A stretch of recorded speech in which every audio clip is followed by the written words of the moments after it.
Hey, I'm Decathlon Gamer. Welcome back to FM23 Youth Factory. This is episode 41. We're into a new season, and we're into the Vanarama National League South, 6th tier. We finally made it from the 11th tier on up. We haven't lost any players yet, as we're a day away from starting the season, and that's a big plus. Of course, we did lose Gordon. He was loaned back to us for the remainder of last year. For the first time in a couple of years, we have more than 4 players that have made the All-League Dream 11. We have 5: Bertielli, Kitching, Hassel, Atkins, and Lanahan Penreese all in the top. Lanahan Penreese is the top rated player in the league. Hassel is the 3rd highest rated player in the league, but Bromley is the favorites. They were relegated from the 5th tier. 4-6 odds were evens on promotion. Having Bromley in our season opener is going to make things a little tricky, but as they just got relegated, they do have a new manager. They did sell their biggest player as they made a profit, but they have 5 players in. So in order to have made that money, they had to have parted ways with somebody pretty good on the squad. Means they're going to be a step back from where they were. They were already just relegated. That means there's a chance, anyway, that we could be looking at the ability to overcome them early.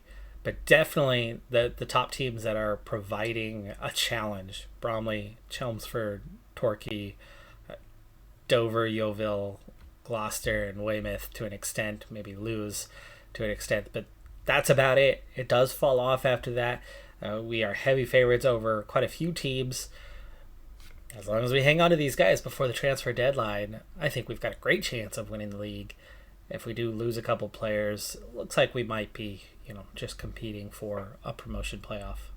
Well, there are 4 teams getting relegated out of this league. There's only 2 teams going up, and we're looking at a 6-team playoff. I've got the team fired up for this first match of the season. They do have a couple authentic players on their squad still. We are high enough level that we're going to start seeing a lot more of that here in the short term. But with 10 of 11 players fired up, we're on the road at Bromley. Great chance to cause an upset and start the season off right. Even a draw would be a win today. Of course, 3 points would be even better to get that fantastic start. I think that could carry some real momentum. I mean, this is our biggest challenger right here, and we're on the road. The one thing we want to avoid is a loss, but of course, it's early enough in the season that for either team to lose, it's something you can easily overcome. Claim the first shot of the game, and it's taken 10 minutes to have just 1 shot attempt here. They're in a bit more dangerous position at this point. Thornhill doesn't close them out very well. They return the ball in, but they are never able to get it into the box, and then Thornhill forces the turnover, starting the counterattack. Adekunle loses it, but recovers it, finds Lanahan Penreese, who's going to get it into the box. He's going to cross it, lay it off for Mortland, who finds Sumahoro inside, who realizes that ball didn't have enough power. It was going to be a pretty easy save. Stops it, turns, earns a corner kick, but the corner kick is going nowhere as the keeper claims that one as we went for the far post. Thornhill bends that one, gets it up over the wall. Might have had the height right, maybe, to be coming across and keeping that one below the crossbar, but it ended up bending too much and going to the right. That one just missing the target. That's 2 close calls for Bromley, though, in the last couple of minutes. Both teams putting up identical XG so far. Pass completions, very much the same. Tackles won, though, heavily in our favor. They are winning a little majority of headers. No, now we slightly have a majority. So it's about even with that. Possession is a little bit in our favor, but not by a lot. And as we head to halftime, just like that, halftime, second phase of that first half, 2 teams really canceled each other out. McFadden on a yellow. Webb is struggling. We're going to get Kitching on here at halftime. His playing expectations has gone up a lot. Chris Webb, the only one who was not motivated at halftime, so that's good for us because he's the one we subbed off at half. Kitching is out there. Going to have to figure out how to get him into the starting lineup as a regular, who it is that I want to sacrifice. Is it Webb? Is it somebody else? Is it a rotation of 5 players, which is pretty much what it was last season. He started a lot, but was not the normal. I had a first 11. He was not necessarily the guy though he would start more often than not. And we've quickly jumped to playing 1 hour, 6 shots apiece. Hardly any action in the second half. Adekunle takes the free kick. Castle gets it in. First goal of the season. It looks like it took a deflection just before the line, but they weren't able to keep it out, but it was already on target, so it was headed in. It's the keeper who got the deflection. Byrne gets a piece, but cannot keep that away. Lanahan Penrys has taken a knock. We're going to go ahead and get Davidson out there. Not his debut. I think it's his second appearance for the senior club, but he is from last year's intake. Great through ball. Sumahoro, and he makes it too! Yes! Folks, after nothing all game, we have opened the floodgates and now taken the lead.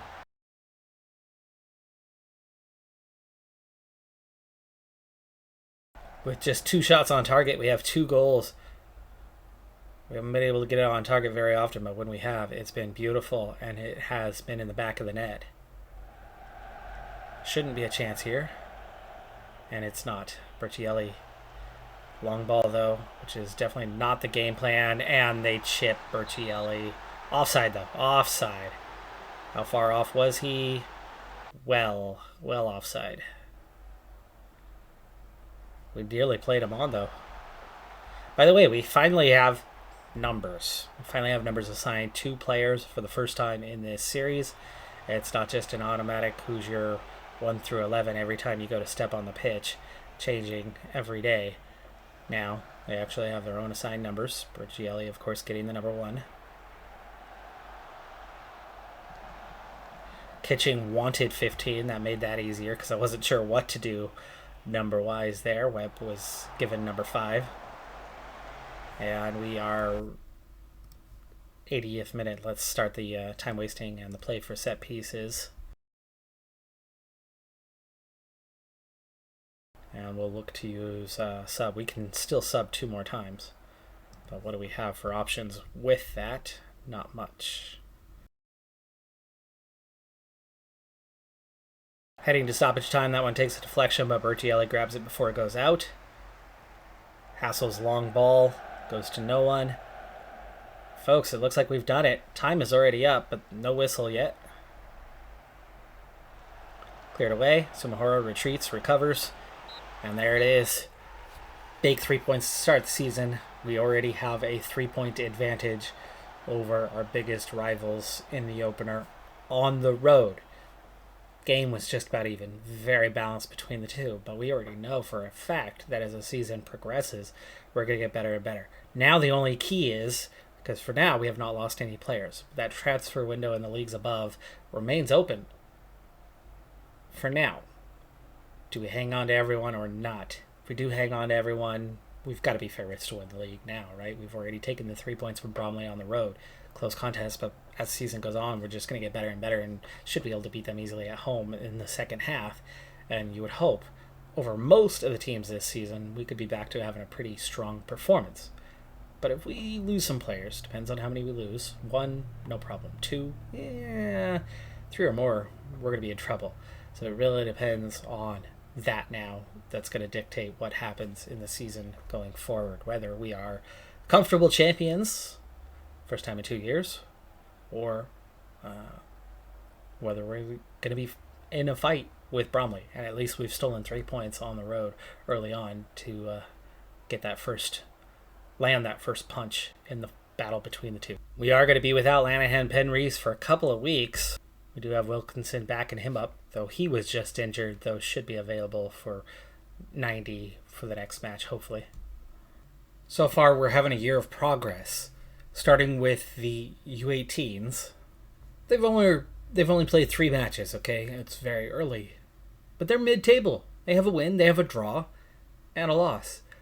All last season, I think they had 10, 11 points. They've got 4 already just at the very beginning of the season. In the same level we were playing at before. We are up against the best U18s in the country. U21s are making progress in a similar way to I predicted.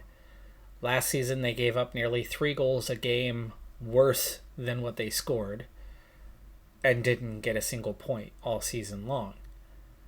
But with a turnaround of the squad that has seen some improvement and some better players with better potential, they already are doing better. Okay, fine. They've lost all 3 games, but they're only a -7.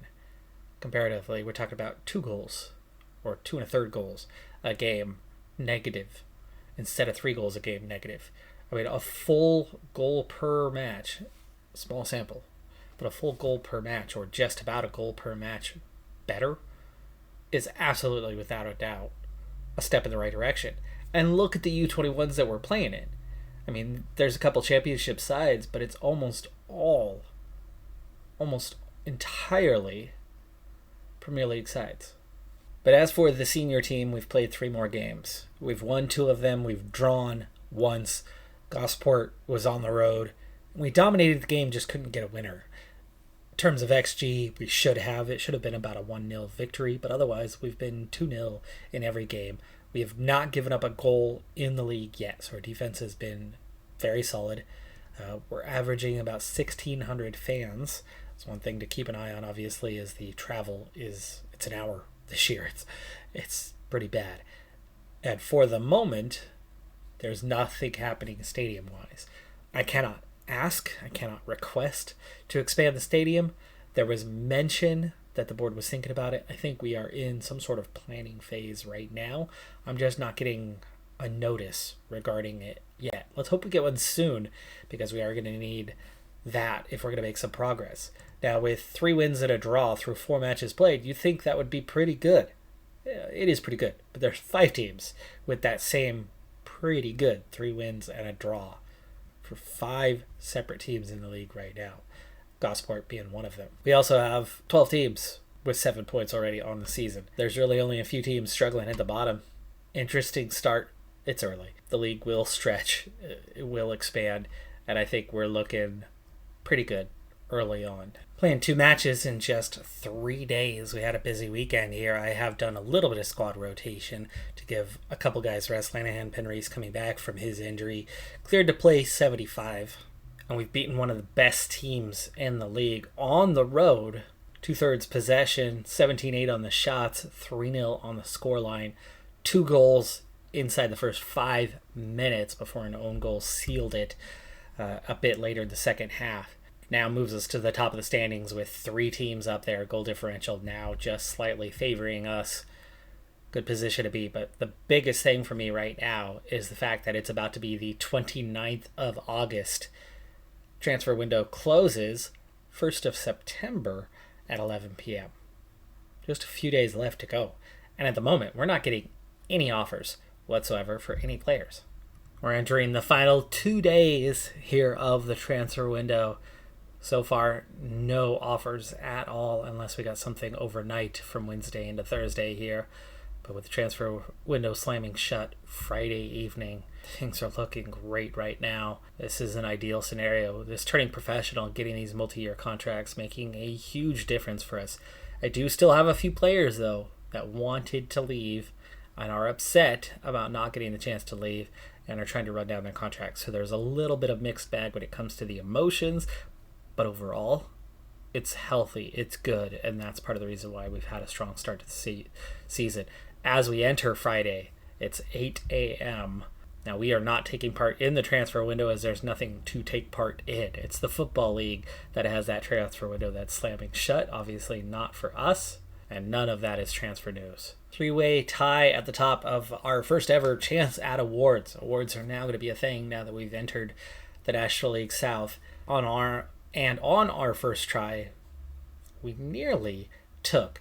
These 3 teams are all tied, all up there. We have the best goal differential, but the Gosport boss is the one who ends up getting the award for Coach of the Month. The early league lead is ours. Our highest average rating is our goalkeeper in Berchielli, as we've been keeping nothing but clean sheets on the season so far.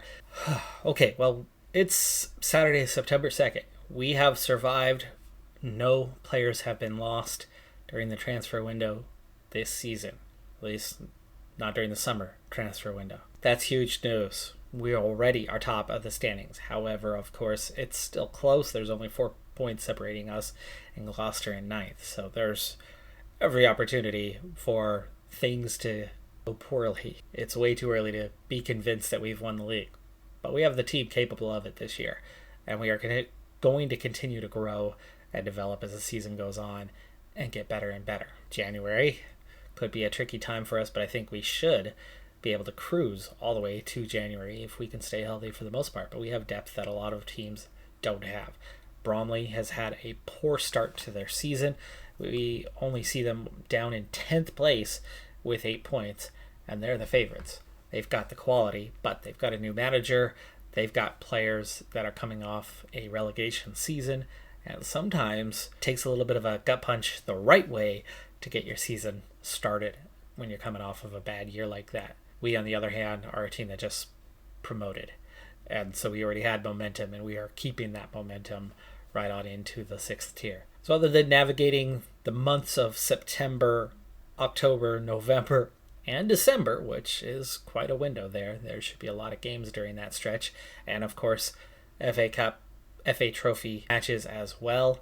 We don't enter until the second qualifying round, so we've gotten a bye through a couple of rounds now. We're entering the second round for the FA Trophy as well. For us, we're going to be mostly on cruise control for the next handful of months. January is going to be another matter where we're going to be paying much closer attention to what's happening. This has gone almost as well as it possibly could. I mean, the only thing that could have been better is winning all 5 games in shutouts instead of 4.